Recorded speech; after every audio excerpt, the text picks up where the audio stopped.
Hello everyone, आप सभी कैसे हैं। जैसा कि आप देख रहे हैं एकलव्य इंस्टीट्यूट में हम लोग विश्व भूगोल की शुरुआत कर चुके हैं। बड़ा जबरदस्त तरीके से हम लोग विश्व भूगोल की शुरुआत हम लोग अच्छे तरीके से एक एक टॉपिक को कवर कर रहे हैं और ऐसे ही आगामी हम लोग टॉपिक को कवर करते रहेंगे।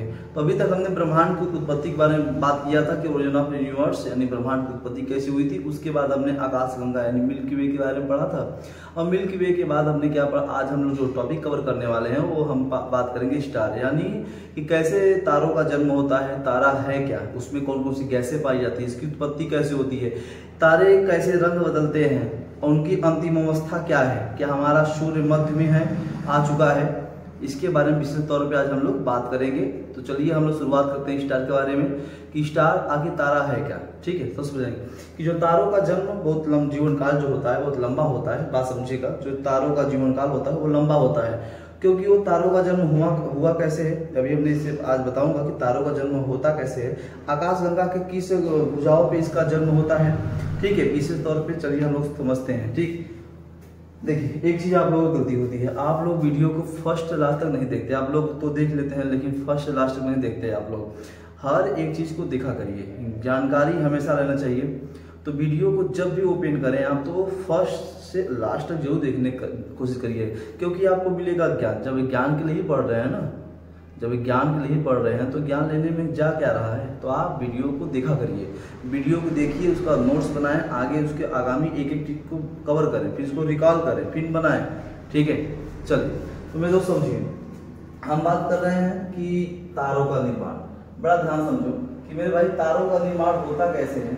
देखिएगा, हमने बताया था कि जब हमारे ब्रह्मांड में जब सभी वस्तुएं एक जगह एक बिंदु विराजमान हो गया, कलेक्ट हो गया, तो उसमें विस्फोट हुआ और विस्फोट होने के बाद उसमें इलेक्ट्रॉन, प्रोटॉन, न्यूट्रॉन, परमाणु जब निकले, परमाणु से फिर क्या हुआ, ये जो इलेक्ट्रॉन, प्रोटॉन और जो न्यूट्रॉन ये परमाणु थे और ये परमाणु से क्या निकले, द्रव्यमान बढ़ा। ठीक है, द्रव्यमान इसका बढ़ा, द्रव्यमान से इसमें गुरुत्वीय बल उत्पन्न हुआ और ये तो आकर्षण और विकर्षण का काम करने लगा। इसका आकर्षण और विकर्षण का काम करने लगा। उसके बाद इसमें से क्या निकलने लगा आगामी, तो ये लोग इसमें कन्वर्ट हो गए, हाइड्रोजन के समस्थानिक बनने लगे। तो हाइड्रोजन के समस्थानिक हमने बात किया था 1s1 और 1s2 1s3 हमने बात किया था।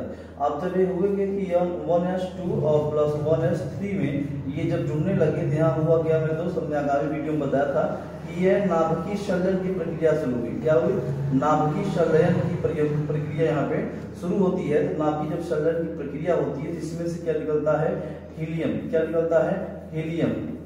हीलियम जब निकलता है तो हीलियम से क्या निकला, फिर ऊर्जा निकला और ये तमाम बहुत ज्यादा ऊर्जा जब निकली तो बहुत ज्यादा ऊर्जा में किसका निर्माण हुआ, तारों का निर्माण हुआ, यानी हमारे तारे का निर्माण हुआ। ठीक है, और उसके बाद ध्यान रखिएगा तारों का निर्माण हुआ कैसे, बड़ा ध्यान समझिए। ये तो आपको समझ में आ गया।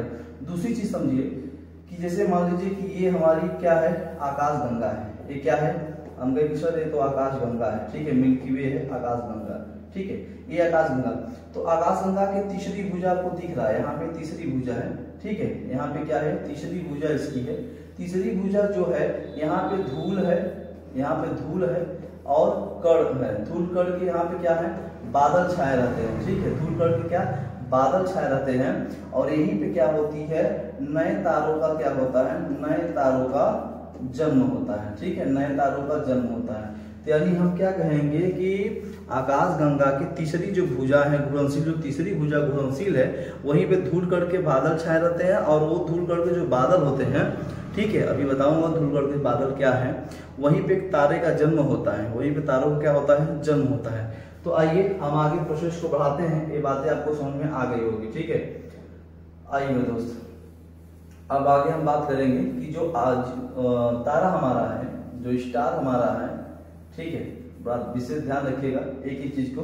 अब वीडियो को देखा करिए, वीडियो को जब देखेंगे ना तो आपको क्या होगा, आपको ढेर सारी ज्ञान आपको मिलेगी। आप भी दूसरों को पढ़ा सकते हैं, समझा सकते हैं कि तारे के ये सब जानना बहुत अति आवश्यक है। ठीक, तो देखो भाई अब बात करेंगे, ये देखिए हमारा जेंट गैस क्लाउड, यानी हम बात करेंगे गैस मेघ के बारे में।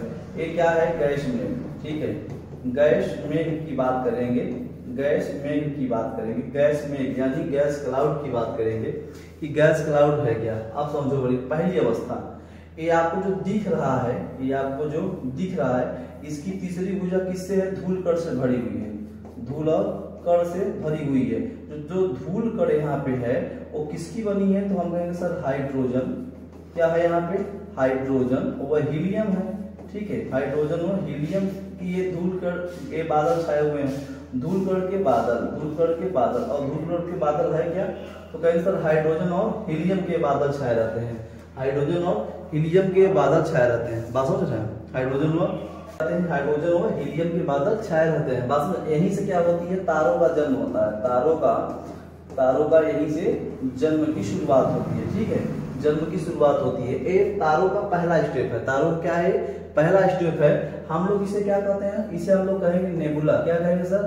नेबुला, ठीक है, जिसे हम लोग नेबुला, ये लैटिन भाषा है, नेबुला एक लैटिन भाषा है, और हम लोग इसे निहारिका भी कहते हैं। क्या कहते हैं? निहारिका। निहारिका मतलब जानते हैं? कोहरा, धूल कण के कोहरा जो होते हैं उसी को निहारिका कहते हैं। तो ए स्टार का पहला स्टेप हो गया। अब बात करेंगे हम लोग प्रोटोस्टार, ठीक है, प्रोटोस्टार के बारे में बात करेंगे कि प्रोटोस्टार है क्या, ठीक है। ए स्टार का दूसरा सेकेंड जो कि चरण है, स्टार का हमारा सेकेंड चरण है प्रोटोस्टार, ठीक है। अब बात करेंगे प्रोटोस्टार का मतलब क्या होता है? हम कहेंगे सर आदि तारा। क्या होता है? आदि तारा। प्रोटोस्टार का मतलब क्या होता है? आदि तारा। आपको दिख रहा है प्रोटोस्टार, ठीक है, ये हमारा प्रोटोस्टार है, इसे हम लोग आदि तारा कहते हैं। प्रोटोस्टार होता क्या है? जब क्या होता है ना, हाइड्रोजन के क्या, हाइड्रोजन के जब बादल, हाइड्रोजन के बादल जब अधिक मात्रा में छाने लगे, हाइड्रोजन के बादल जब अधिक मात्रा में, नहीं बहुत बड़ा एक वृद्धि में, मतलब बहुत बड़े आकार में हाइड्रोजन के बादल जब बनने लगे, तो जब बनने लगते हैं तो इसमें क्या होती है? इसमें जो गुरुत्वी होती है, जो गुरुत्वी होती है, इसके प्रभाव से क्या होता है? प्रभाव से जो पिंड होते हैं आगे ना, जो पिंड होते हैं उनमें क्या होती है दोस्त? इसमें सिकुड़न आती है। क्या होती है? सिकुड़न। यानी समझो कि आदि तारा प्रोटोस्टार, हाइड्रोजन के बहुत बड़े आकार में एक बादल का निर्माण होता है हाइड्रोजन के, और उसके बाद यहाँ इसमें क्या पड़ता है? इसमें गुरुत्व का प्रभाव पड़ता है। यानी गुरुत्व का प्रभाव जब पड़ता है तो गुरुत्व जब प्रभाव पड़ेगा तो इसमें क्या होगा कि इसके पिंडों में सिकुड़न आएगी, और जो पिंडों में सिकुड़न आती है इसे हम लोग क्या कहते हैं सर? आदि तारा कहते हैं। क्या कहते हैं? आदि तारा का नाम हम लोग देते हैं, ठीक है। और इसी को हम लोग क्या कहते हैं? ध्रुव स्टार, ठीक है, ध्रुव तारा, ठीक, जिसे हम लोग इम्ब्रॉय, क्या कहते हैं? इम्ब्रॉय, ठीक है, इम्ब्रोयो कहते हैं, ठीक है, इम्ब्रोयो यानी ध्रुव तारा भी इसी को हम लोग कहते हैं, ध्रुव तारा भी इसी को कहते हैं। ये बात आपको समझ में आया? तो हम लोग ध्रुव स्टार का नाम देते हैं। क्या देते हैं? ध्रुव स्टार भी कहा जाता है, ध्रुव तारा का नाम इम्ब्रोयो स्टार कहा जाता है, यानी ध्रुव तारा भी आदि तारा को हम लोग कहते हैं, ठीक है। दूसरी बात आइए हम लोग समझते हैं टी-ट्योरी फेज। ये तीसरा स्टेप है इसका। ये क्या है? तीसरा स्टेप है स्टार का। जब जानिएगा कि ये तीसरा स्टार मतलब समझिएगा कि यहीं से हमारी क्या होती है? स्टार की शुरुआत हो जाती है। स्टार की शुरुआत तो देखिए ये इसका तीसरा स्टेप है। इसका क्या है? ये तीसरा स्टेप है, समझिए। आइए आगे की बात करते हैं हम लोग, बड़ा ध्यान समझिएगा। अभी फिगर पे हम ना जाए, अभी थोड़ा सा विशेष चीज को बताएं हम।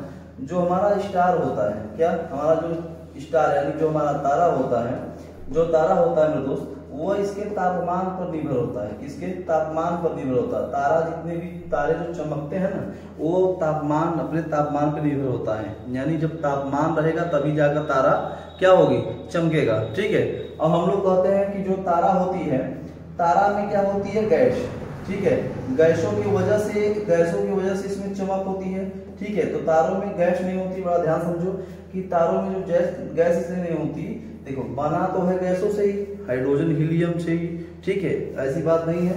लेकिन हम ये कहेंगे जो इसका तापमान होता है, अपार सुनो कि अगर कम तापमान होगा तो ये कैसा दिखेगा? अगर तारा का जो तापमान होगा तो ये कैसा दिखेगा? लाल, ठीक है। बड़ा ध्यान समझो, अगर जो हमारा स्टार है, जो हमारा तारा है, देखो यहाँ पे ये मान लो भाई स्टार है, कोई दिक्कत नहीं, ठीक है। अगर इसमें तापमान कम होगी तो ये कैसा दिखेगा?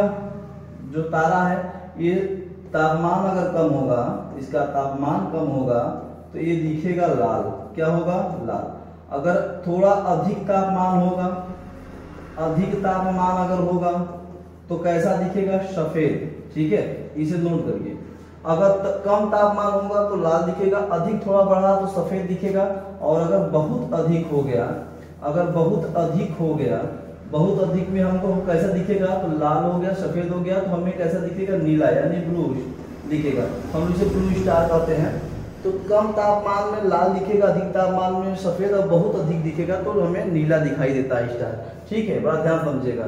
और इसमें अगर हम मान लो कि जो स्टार है इसकी सबसे अधिक जो टेम्परेचर होता है वो लगभग 6000 डिग्री सेल्सियस होती है। कितना, जैसे सूर्य को मान लो उसके जो केंद्र का है 6000 डिग्री सेल्सियस का है, तो इसमें जो इसमें तत्व पाए जाते हैं उसे हम लोग प्लाज्मा कहते हैं। क्या कहते हैं, प्लाज्मा कहते हैं।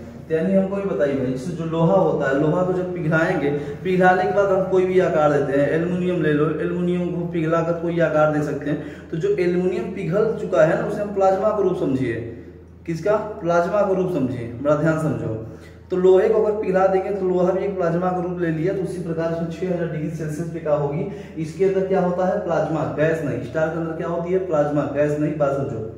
अधिकतर लोग क्या करेंगे कि जानेंगे कि सर पूछ लेगा कि तारों के अंदर कौन सा तत्व तो पाया जाता है, तो तुरंत गैस रहेगा ऑप्शन में। गैस नहीं, गैस नहीं, क्या होगी, प्लाज्मा होगी। याद रखिएगा, प्लाज्मा क्या होगा, प्लाज्मा होगा, ठीक है। बात समझ में, क्या होगी, प्लाज्मा, ठीक। ये बातें आपको समझ में आया, कोई दिक्कत नहीं होना चाहिए, ठीक है। आओ दोस्त, हम आगे की ओर बढ़ते हैं, बड़ा ध्यान समझिएगा। एक एक चीज को महत्वपूर्ण तरीके से हम लोग समझेंगे और ऐसे ही आगामी हम लोग बढ़ते जाएंगे, ठीक है। जैसे मान लो ये हमारा जो कि तारा है, ठीक है, इधर ले लो, एक स्टार के ले लो, ठीक है, ये स्टार हो गया। इसमें क्या है, इसमें जो हाइड्रोजन होता है, क्या, हाइड्रोजन, ठीक है, जो इसमें हाइड्रोजन होता है वो लगभग 71% हाइड्रोजन, और जो इसमें क्या होती है, हीलियम, क्या होती है, हीलियम, हीलियम लगभग 26.5% हीलियम होती है। और अन्य गैसों में कहे तो सर अन्य गैसों में क्या होगी, 2.5% इसमें क्या होगी, अन्य गैसें होंगी, ठीक है। हाइड्रोजन कितना परसेंट, 71, हीलियम 26.5, अन्य जितने भी गैसें हैं वो क्या होगी, नियान, कार्बन, ये सब क्या होंगी, ये 2.5 के अंतर्गत आएंगे, ठीक है। बात समझ में आया, उम्मीद है कि आपको समझ में आ रहा है, ठीक है। अब ये तारों की शुरुआत है, अभी हम लोग ले चलेंगे आपको तारों के शहर में, ठीक है। आप लोग म्यूजिक सुने होंगे कि चलो ले चलते हैं तारों के शहर में, तो ध्यान रखिएगा कि तारों के शहर में नहीं, हम तारों के पास चल रहे हैं। तारों को अच्छी तरीके से समझने में की कोशिश करेंगे कि तारे का निर्माण हुआ कैसे है, आखिर तारा बना कैसे है। अभी तक हम समझ रहे कि तारे का निर्माण कैसे हो चुका था, ठीक है, ठीक है। तो ध्यान समझिएगा कि ये तारों के बारे में बता दिया। अब हम लोग शुरुआत करेंगे आगामी कि अब तारों का स्ट्रक्चर जो आपको दिख रहा है, आइए थोड़ा सा इसे हम लोग रेज करते हैं, ठीक है, इसे हम लोग रेज करते हैं। हमें उम्मीद है कि आपको ये बातें समझ में आ गई होगी, ठीक है। आओ दोस्त, हम आपको तारों की स्ट्रक्चर की ओर ले चलते हैं, तारों के शहर में नहीं, स्ट्रक्चर पे ले चलते हैं, जिसकी हमें जरूरत है, ठीक है। शहर की जरूरत नहीं है, हमें ज्ञान की जरूरत है, उस ज्ञान की ओर ले चलते हैं आपको। ये आपको तारे का स्ट्रक्चर आपको दिख रहा है, महत्वपूर्ण स्ट्रक्चर है। सबसे पहले जानिएगा कि हमने बताया कि सर ये क्या है, ये बताएंगे सर ये तो नेबुला है। क्या है सर, नेबुला, ठीक है। ये सर नेबुला, इसमें हाइड्रोजन हीलियम के बादल होते हैं, ठीक है, यहीं के तारों का। ये क्या है सर, इसे हम लोग कहते हैं सर आदि तारा। क्या कहते हैं सर, आदि तारा का नाम देते हैं, ठीक है, आदि तारा का नाम देते हैं। एक टिट्यूरी सर, ये हमारी यहाँ से शुरुआत होती है, स्टार की शुरुआत। तो देखो सबसे पहले जानोगे कि यहाँ पे देखो एक यहाँ पे आपको दिख रहा है कि स्टार यहाँ पे दिख रहा है, ठीक है। इसकी शुरुआत की तो हाई मास मैसिव स्टार यानी हाई, ठीक है, बिग स्टार। यहाँ देखिए लो एंड मीडियम मास स्टार यानी स्मॉल स्टार, ठीक है। पहले हम इसके बारे में बात करेंगे, फिर आगामी इसके बारे में बात करेंगे। समझिएगा कि देखिए सबसे पहले इस स्टार का शुरुआत हुआ, ये स्टार बना, ठीक। जब ये स्टार बना तो ये लो मीडियम मास स्टार हो गया, ठीक है।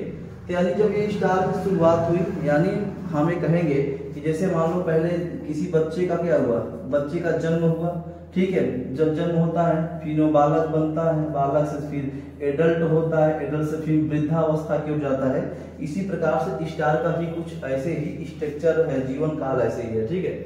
तो जब पहले ये स्टार का निर्माण हुआ, ठीक है, जब ये स्टार का निर्माण हुआ तो आगामी स्टार में जब ये इसमें क्या हुआ, इसमें परिवर्तन हुआ, यानी इसका बदला हुआ है स्वरूप है, जिसे हम लोग रेड जाइंट कहते हैं। यानी हम लोग कहेंगे सर लाल दानव। क्या कहेंगे, लाल दानव, ठीक है। रेड जाइंट हम लोग लाल दानव कहेंगे।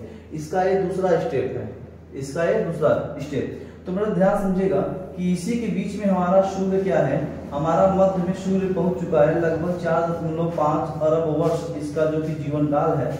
इसका सूर्य, हमारे सूर्य का आधा जो मध्य समय है वो आधा बीत चुका है। अब जा रहा है हमारा सूर्य, जो वर्तमान हमें अपना सूर्य दिखाई देता है वो आधा जीवन अपना जी चुका है।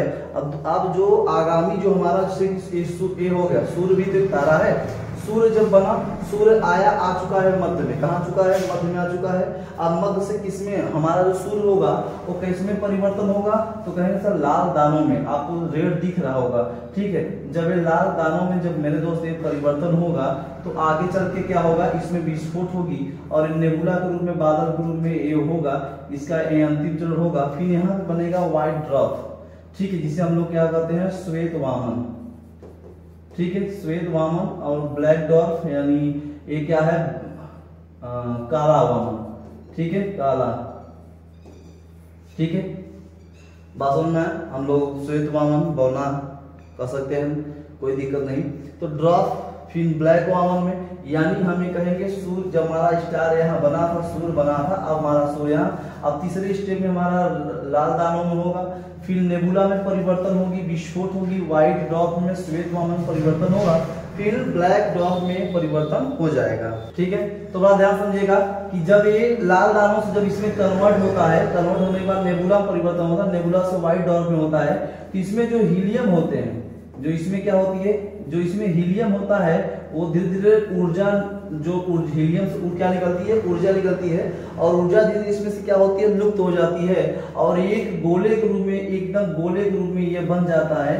तो जब इसमें से ऊर्जाएं लुप्त हो जाएंगी, यानी जब हीलियम लुप्त हुआ तो यानी ऊर्जा निकलना खत्म हो गया इसमें से, जब ऊर्जा निकलना इसमें से खत्म हो गया तो जब इसमें ऊर्जा बचा ही नहीं तो उसका रूप क्या होगा, उसका रूप तो हो जाएगा काला बौना हो जाएगा, काला बौना के रूप में हो जाएगा, यानी एकदम छोटा हो जाएगा, ठीक है। यानी जब हम कहेंगे कि जब इसमें से हीलियम निकलना बंद हो जाता है श्वेत वामन से, ठीक है, तो यानी जब इसमें से ऊर्जाएं निकलना बंद हो जाती है तो धीरे धीरे संकुचित होने लगती है, और जब ये संकुचित होने लगती है तो क्या होगी, धीरे धीरे काला बौना के रूप में ये प्रसिद्ध हो जाएगा, जिसे हम लोग कृष्ण वीवर के नाम से भी जानते हैं, ठीक है। बड़ा ध्यान समझिए, इसमें से ऊर्जाएं, श्वेत वामन से ऊर्जाएं खत्म होगी, इसे हम लोग जीवाश्म भी कहते हैं, जीवाश्म, जीवाश्म, ठीक है, जीवाश्म भी कहते हैं, जीवाश्म वामन के नाम से भी जानते हैं हम लोग। श्वेत वामन को जीवाश्म वामन के नाम जानते हैं। ऊर्जा खत्म होगी, काला बौना में ये कन्वर्ट होके ब्लैक रूप में एक विराजमान होके अंतिम अवस्था है, इसकी क्या है, अंतिम अवस्था है, ठीक है। ये ऊपर का चीज हो गया। आइए हम नीचे की ओर बात करते हैं इसके बारे में, बड़ा विशेष समझो कि ये हाई मास मैसिव स्टार है। अब समझो कि ये स्टार है, इसकी शुरुआती दौर है, ठीक है। उसके बाद इस कन्वर्ट किसमें होगा, ए सुपर रेड सुपर जायंट में, रेड सुपर जायंट में, ठीक है। ये रेड सुपर जायंट में जब होगा कन्वर्ट हो जाएगा हमारा सूर्य, देखो एकदम रेड जायंट सुपर में। रेड कब होता है, जब तापमान कब होता है, रेड कब होता है, जब तापमान कम होता है, ठीक है। रेड कलर कब होती है, जब तापमान कम होती है, बड़ा ध्यान रखो, ठीक है। रेड कब होता है, जब तापमान कम होती है। तो धीरे धीरे ये अब जा रहा है अंतिम अवस्था की ओर, जिसे हम लोग red giant, red super giant, इधर वो रेड जायंट, इधर रेड सुपर जायंट है, ध्यान रखिएगा। फिर जब ये अपनी तीसरी अवस्था में जब जाएगी तो सुपरनोवा क्या होगी, ये सुपरनोवा, सुपरनोवा देख रहे हैं आप, सुपरनोवा के रूप में यहाँ विराजमान है। आइए बताते हैं सुपरनोवा के बारे में। सुपरनोवा जो आपको दिख रहा है, ठीक है, तो देखिए सुपरनोवा के बारे में। सुपरनोवा जो हमारा है, सुपरनोवा बना कैसे, बड़ा ध्यान रखोगा। ये जो सूर्य है, ये जो सूर्य है, सूर्य के द्रव्यमान से कई गुना भारी, सूर्य के द्रव्यमान से कई गुना क्या है, ये भारी है, ठीक है। सूर्य के द्रव्यमान से जब कई गुना भारी होने के बाद ये क्या होती है, इसका तीसरे स्टेज में सुपरनोवा के रूप में विराजमान होती है। इसमें क्या होता है, इसके क्रोड जो इसका केंद्र होता है, इसका जो केंद्र होता है, केंद्र से क्या होती है, इसके केंद्र में क्या होता है सर, हीलियम होती है। क्या होती है, हीलियम होता है, ठीक है। ये हीलियम धीरे धीरे किसमें परिवर्तन हो जाता है, धीरे धीरे हीलियम कार्बन में, ठीक है। यानी हम लोग कहेंगे सर कार्बन में परिवर्तन हो जाता है। तो देखो जब सूर्य के द्रव्यमान से कई गुना ये भारी है, ठीक है, तो इसका जो क्रोड है, सूर्य के द्रव्यमान से कई गुना भारी, जिसका जो क्रोड होता है गुरुत्वीय बल के कारण, गुरुत्वीय बल के कारण, देखो यहाँ पे, देखो यहाँ पे लिख दे रहा हूँ कि गुरुत्वीय बल के कारण, ठीक है, कारण इसमें क्या होने लगती है सर, इसमें सिकुड़न होने लगती है, ठीक है, गुरुत्वीय बल कारण इसमें सिकुड़न होने लगती है। तो जब ये सिकुड़न होने लगती है, छोटा हो, देखो यहाँ पे देखो छोटा था बड़ा हुआ, बड़े से छोटा हुआ, ठीक है। तो बड़ा ध्यान समझो कि इसके जो केंद्र में यानी जो क्रोड में हीलियम है, हीलियम के बाद किसमें परिवर्तन होगा, कार्बन में, ठीक है। तो देखो यहाँ मैं बता रहा हूं, पहले हीलियम था, हीलियम से फिर कार्बन में परिवर्तन हुआ, कार्बन से फिर किसमें परिवर्तन होगा, तो लोहा में, क्या होगा, लोहा में परिवर्तन होगा। यानी हम ये कहेंगे कि जो हमारा सुपरनोवा है इसका जो केंद्र में होगा वो लास्ट में लोहा होगा, फेरस होगा, बड़ा ध्यान समझिएगा। और इसमें क्या होगी, विस्फोट होगी, क्या होगी, विस्फोट होगी। विस्फोट क्यों होगी सर, क्योंकि इसमें जब कोई ऊर्जा ही नहीं होगी सर तो इसमें नाभिकीय संलयन की प्रक्रिया नहीं हो पाएगी, बंद हो जाएगा। जब इसमें हीलियम नहीं है तो नाभिकीय संलयन की प्रक्रिया कहां से होगी, जब नाभिकीय संलयन की प्रक्रिया खत्म हो जाएगी तो इसमें बचा है लोहा, तो लोहा से फिर क्या होगी, लोहा में इस होगा इसका क्रोड में, इसके होगा सुपरनोवा के क्रोड में लोहा होगी, और जब लोहा होगा तो इसमें क्या होगी, विस्फोट होगा। इसमें जब विस्फोट होगा मेरे दोस्त, तो इस विस्फोट को हम लोग क्या कहते हैं, इसको हम लोग कहते हैं सुपरनोवा। सुपरनोवा विस्फोट का नाम देते हैं, सुपरनोवा विस्फोट का हम लोग नाम देते हैं, सुपरनोवा विस्फोट का नाम देते हैं। और जब ये विस्फोट होता है तो एक समय ऐसा कुछ समय के लिए होता है कि इतना चमकदार हो जाता है, इतना चमकदार होता है कि जैसे एक आकाशगंगा, मानो एक आकाशगंगा के जैसे इतना ज्यादा चमकदार हो जाता है। तो अच्छा, जब ये चमकदार होता है तो बड़ा ध्यान से आगे देखो भाई, जब ये चमकदार हुआ तो बना न्यूट्रॉन, ठीक है, न्यूट्रिनो जिसे हम लोग आप सुने होंगे, न्यूट्रॉनो जिसे हम लोग कहते हैं, या न्यूट्रॉन स्टार। और यहाँ देखो ब्लैक होल, ठीक है, ब्लैक होल बनता कैसे, जैसे मान लो कि ये आकाशगंगा है, आकाशगंगा के केंद्र को हम लोग कहते हैं बल्ज, ठीक है, और इसी बल्ज में होता है क्वासर्स, क्या होता है, क्वासर्स, और इसी क्वासर्स के अंदर क्या बनती है सर, इसी ब्लैक होल बनता है, क्या बनता है, ब्लैक होल, ठीक है, बड़ा ध्यान समझो। तो न्यूट्रिनो क्या है, आप कहेंगे सर न्यूट्रिनो क्या है, तो न्यूट्रिनो जब सुपरनोवा में होगा विस्फोट और जो बची पदार्थ होगी, इसमें जो बची पदार्थ होती है वही आपका न्यूट्रॉन स्टार होता है, वही क्या होगी, न्यूट्रॉन स्टार। सुपरनोवा में विस्फोट के बाद जो बचा चीज होता है वही आपकी क्या होती है, न्यूट्रॉनो होती है, न्यूट्रॉन स्टार होती है, ठीक है। और ब्लैक होल की अवस्था कब आती है, देख लो मेरे दोस्त, यहाँ ब्लैक होल यानी यहाँ पे मैंने बताया, ठीक है, ब्लैक होल के बारे में हम आगामी एक वीडियो जरूर आपके सामने लाएंगे कि ब्लैक होल स्पेशल, ठीक है, होता क्या।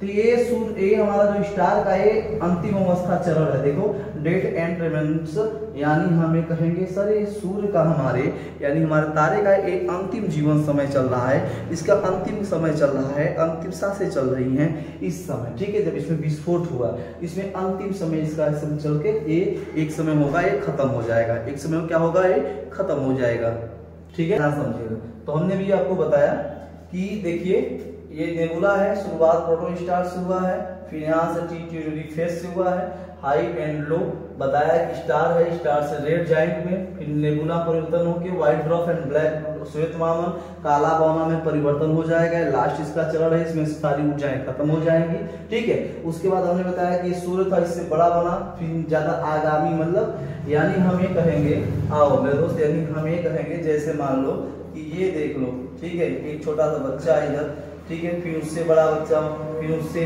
ठीक है, एक दिन आएगा इंसानों का वृद्ध अवस्था होती है, फिर एक दिन उनका डेथ हो जाता है। इसी प्रकार हमारे इस स्टार का जीवन काल है, साइकिल चल रही है, ठीक है, बात समझ में आए। तो ये हमने पढ़ा स्टार का जीवन काल के बारे में कि स्टार का निर्माण हुआ कैसे, यानी स्टार हमारे जो तारे हैं उसका बना कैसे है, ठीक है। तो आगामी ऐसे वीडियो एक एक टॉपिक को कवर करेंगे। तो बस आज के लिए इतना ही, जय हिंद।